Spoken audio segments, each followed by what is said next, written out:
Because that's the one thing I've heard from players. Yeah. They used to tell us one man, one vote. Yeah, I think he had the executive committee in his pocket, and they were handpicked, and that's how it rolled. Morten Andersen with us live in studio here. Don't forget, win $1 million in Domino's Pizza Pick 6 contest topics for $1 million. Plus, win Domino's Pizza for a year in the Domino's NFL Pick'em Challenge. Order a Domino's today. Check out the box top. Jack Del Rio, in a meeting on Wednesday, is telling his club no more hooded sweatshirts, no more caps. Implementing new rules in terms of the locker room and stuff as well. Yeah, no more music. He's shifting lockers around. He felt there were too many clicks in the locker room. Maybe Mike Singletary started something here, Mort. I'll ask you this. When he throws Vernon Davis off the field and goes nuts, you had that going on. You had the Mike Peterson situation going on.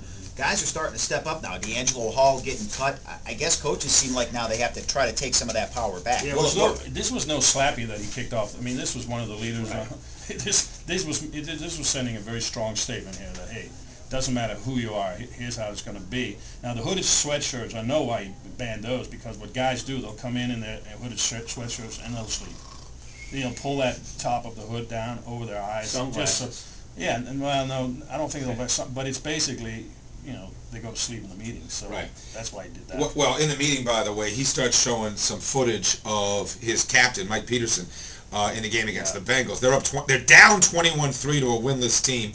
And Peterson has a shoestring sack and starts flexing and carrying on after the sack. Again. Del Rio points out, this is ridiculous. We're getting our butts kicked by a winless team. You make a borderline sack, and you're carrying on. I agree. Well, Del Rio made it clear, by the way, in this meeting, nobody's going to say a word. He gets up, and the two of them get into it in front of the team. He sends them home for the day, shows up yesterday, sends them home again for the day yesterday, and now word is they may not let him play on Sunday based on their captain speaking out in a coach's meeting. You ever seen a player speak out against a coach like that in a meeting, like literally that level? Yeah, and what happens is if the coach doesn't do something right away and disciplines this guy, then you lose the troops. You're done. You're done. Your credibility's gone. Bobby's talked about Jack Del Rio. He lived with him when they played for the Saints. One of the great. He's a linebacker. Unbelievable. One of the bad man, like back it up type guy. And guys, seems like Jack Del Rio. I had a consultation with Jack in training camp when we were up in Wisconsin, and we had a few beers after practice, whatever, and I smart mouthed off to him. He got right in my face. He grabbed me and he said, "You don't want to mess with me."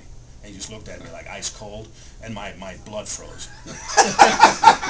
My blood literally, I literally. So you were just limp. It was like a Vulcan, the Vulcan grip, with two fingers on the shoulder thing. Yeah. I just went limp. I go, I'll just go back to my room now. And I didn't talk to the guy for like a month because he just don't want to mess with me. Do you have any idea what you said to him? I was probably mouthing off. I was a young player and trying to. Hey, who produces on this team? I'm scoring points. What are you doing? You're a linebacker. And he just came right to me and said, that's funny. Not funny, haha, but